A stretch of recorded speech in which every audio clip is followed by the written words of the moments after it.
It's just 2020 is weird. Now we've said it before in other videos, but it is. It's almost the end of August. This past week, you had the NBA draft lottery, which usually happens in freaking May?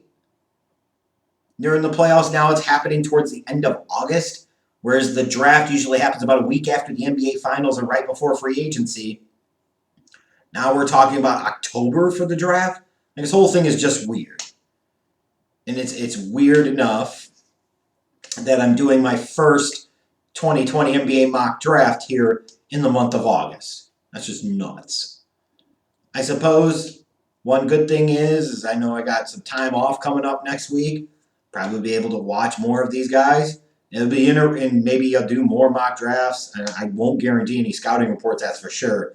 Although if it's pertaining to guys that the Bulls might really be able to have either a chance to get or you might have some interest in, I might do some videos talking about them.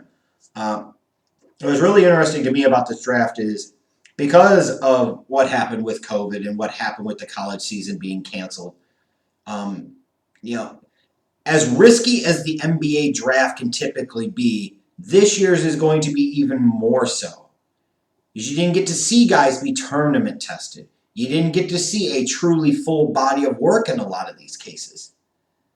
So it can be really risky to sit there and say, hey, I'm going to take this guy that didn't even have a full year of college experience and then potentially tying your entire organizational track to him.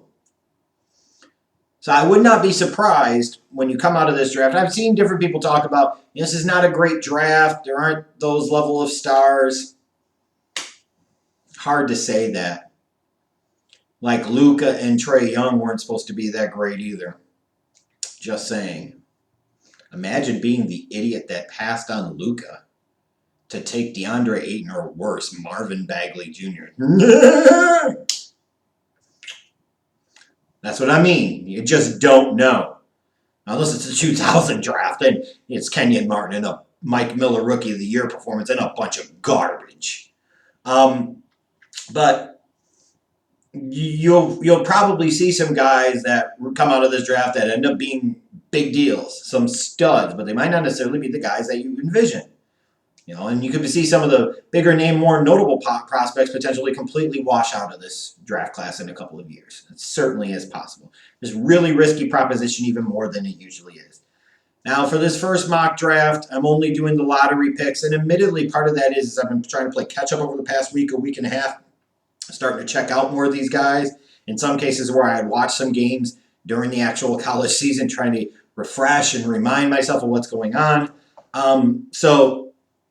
Starting off, as I typically do every year when I do the NBA mock drafts, so starting off with a lottery edition the first time, and then going forward, it will expand from there. I think right now the question will be Minnesota winning the lottery. Who goes number one? I believe the assumption is going to be right now that it's going to be the Edwards kid from Georgia.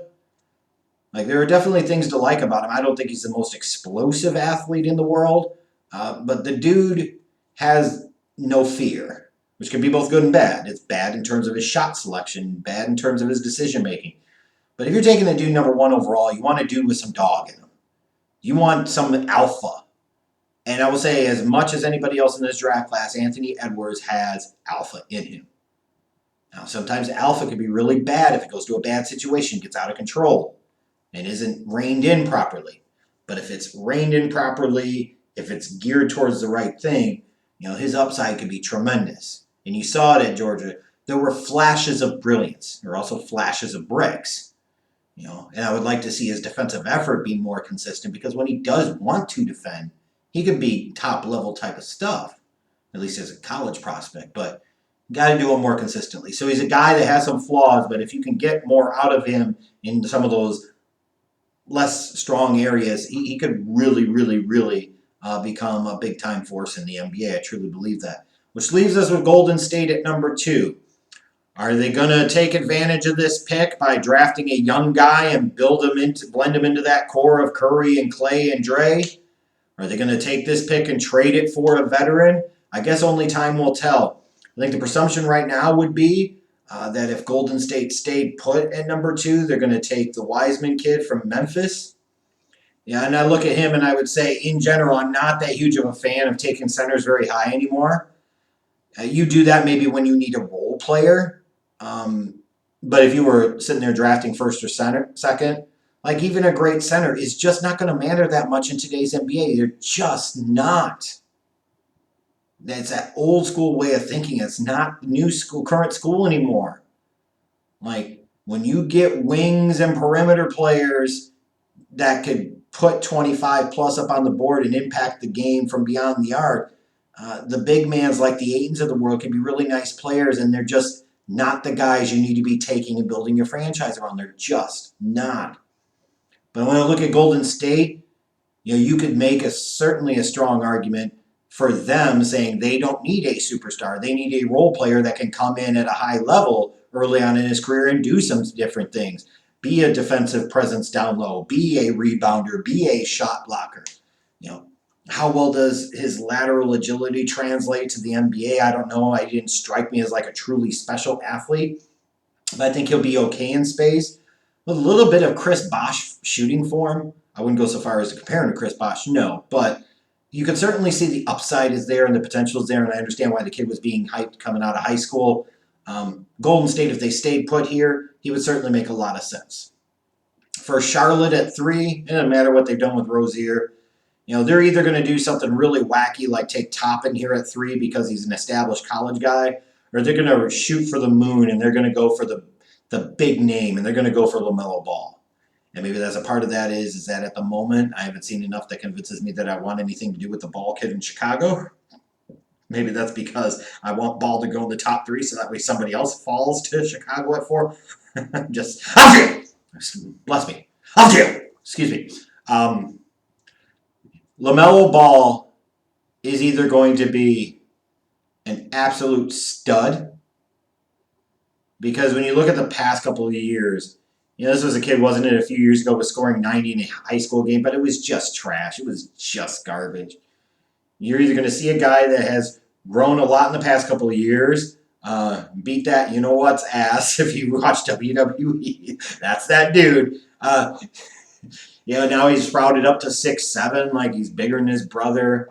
There certainly is more upside there than his brother. His brother is a good floor, but again, are you taking a newfangled Michael Carter-Williams at number 3 overall? He absolutely could surpass that potential. He also could have significant bust potential.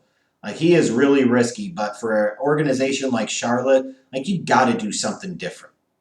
You got to roll the dice there. The other notable pick for some of you may want to know is who do I want the Bulls to take at number 4?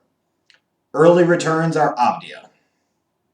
Talk about a 6'9" wing that can shoot, that can defend, that can facilitate, that can do a lot of things. Not a super explosive athlete, but man, he's better than you give him credit for. And this is not a thing of, you're just trying to find your own version of Luka. No, I don't compare him quite to that. Like, I see some elements of maybe Manu in his game, or AK-47, Kirilenko in his game. I don't know about you, but I would certainly take that for the Bulls at this point at 4th overall. I'm just happy the Bulls didn't end up with the 7 pick for a change. It could be him. Some Bulls fans are going to want Obi Toppin from Dayton. If Jerry Krause was still alive, he'd trade up to number 1 and give him a future first-round pick to go get Toppin at number 1. It. You could book it guaranteed. And there certainly could be some talk about taking a point guard, and maybe this is where you would see somebody like a Killian Hayes potentially could sneak into the top 5. But you've already got guards on your team that can't shoot. Do you need another one? Just saying. I'm not trying to diss Kobe White, but right now he can't really shoot. He can play, but he can't really shoot yet. And I just don't know how much it matters when you have Zach LaVine there anyways. But nonetheless, point being, I'm rambling a lot. Avdija, I look at him, and, to me, he fills a glaring need. Potentially best player on the board.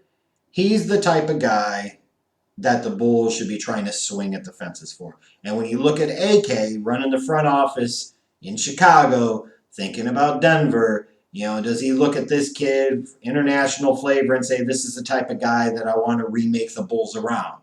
I certainly think that's possible. Now, there could be a chance that I'm totally wrong and they go a different direction with this pick. There is certainly also a chance that as the process goes along here over the next month and a half or two, that Avdija won't make it to 4. It is certainly possible. Anything is on the table at this point. You know how often these things can change. But nonetheless, if you're a Bulls fan, if you're wondering, Avdija. That's all I'm saying.